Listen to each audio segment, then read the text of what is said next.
নমস্কার বন্ধুরা, welcome back to my channel পিউস kitchen. সবাই কেমন আছেন? আমরা সবাই মোটামুটি ভালোই আছি।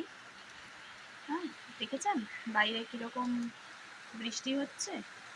হ্যাঁ, এখন ওয়েদারটাই এরকম, কখন বৃষ্টি হচ্ছে কখন রোদ উঠছে। তো শরীর খারাপও খুব হচ্ছে সবাই, তো সাবধানে থাকবেন সবাই। হ্যাঁ, তো চলুন আর বেশি কথা না বাড়িয়ে আজকের রান্না শুরু করা যাক।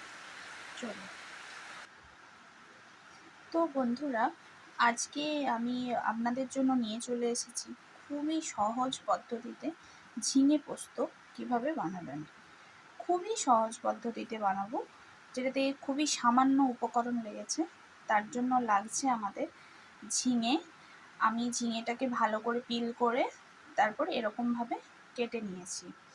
আলু ডুমো ডুমো করে কাটা, পেঁয়াজ কুচি, পোস্ত বাটা আর দুটো লঙ্কা, আর লাগবে পরিমাণ মতো নুন, হলুদ, চিনি। ব্যাস এটুকুই। তো চলুন রান্নাটা শুরু করা যাক। আপনাদের সঙ্গে কথা বলতে বলতেই আমি আগে থেকেই একটা কড়া বসিয়ে দিয়েছিলাম। কড়াই গ্যাসের মধ্যে বসিয়ে দিয়েছি, আর কড়াইটা গরম হয়ে যাওয়ার পর অল্প একটু তেলও দিয়ে নিয়েছি। অল্প 2 চামচ মতো তেল আমি ইউজ করছি। এবার একে একে সব সবজিগুলো ওর মধ্যে দিয়ে দেবো। এই দেখুন বন্ধুরা, আমি কড়াইতে ঝিঙে, আলু আর নুন, হলুদ, কাঁচা লঙ্কা সবই একসাথে দিয়ে দিয়েছি। এবার দিয়ে এটাকে হাই ফ্লেমে একটু নাড়াচাড়া করে নেব। হলুদটা এখনই যা দেওয়ার দিয়ে দিয়েছি, আর কিন্তু আমি ইউজ করবো না হলুদ, আর আমাদের হলুদ লাগবে না। আর ঝালটা আপনারা আপনাদের পরিমাণ মতো আপনারা দেবেন। এইবার আমি ঝিঙেটাকে হাই ফ্লেমে রেখে এবার ঢাকা দিয়ে কিছুক্ষণ রান্না করে নেব। দেখো বন্ধুরা, ঝিঙে থেকে কতটা জল বেরিয়েছে। তো এই জলটা পুরোপুরি শুকিয়ে গেলে পরবর্তী স্টেপে আমরা এর পরে যাচ্ছি। এই দেখো বন্ধুরা, ঝিঙেটা প্রায় জলটা শুকিয়ে এসছে।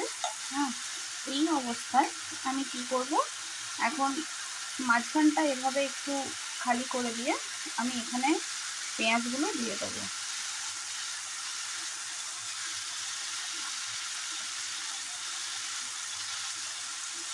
একদমই তেল আর ইউজ করব না, আর কোনো তেল লাগবে না। এইভাবে এবার নাড়াচাড়া করে নেব, ভালোভাবে মিক্স করে নেব এটাকে।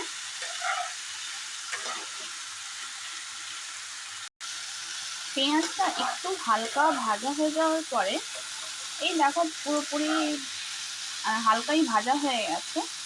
এই অবস্থায় আমি এবারে পোস্তটা দিয়ে দেবো। যে পোস্ত বাটাটা রেখেছিলাম সেটা আমি দিয়ে দেবো। দিয়ে এটাকে ভালোভাবে মিক্স করে নেব। আমি ভালোভাবে মিক্স করে নিয়েছি। এবারে এতে একটু পরিমাণ মতো জল দিয়ে দেবো।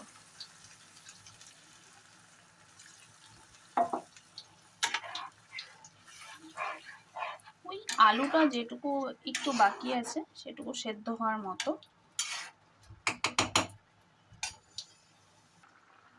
এবার এতে আমি সামান্য একটু চিনি অ্যাড করে দিচ্ছি। তোমরা তোমাদের টেস্ট অনুযায়ী চিনিটা দিও। ঝাল, মিষ্টি, নুনটা এটা তোমরা তোমাদের টেস্ট অনুযায়ী দিও। আমি অল্প একটু চিনিটা দিলাম। এই দেখো বন্ধুরা, জলটা, ঝিঙে পোস্তর জলটা পুরোপুরি শুকিয়ে গেছে। এখন আমি এতে একটুখানি সর্ষের তেল অ্যাড করে দেবো। সামান্য একটু সর্ষের তেল অ্যাড করে দিয়ে এটা ভালোভাবে মিক্স করে গ্যাসের ফ্লেম অফ করে দিলাম।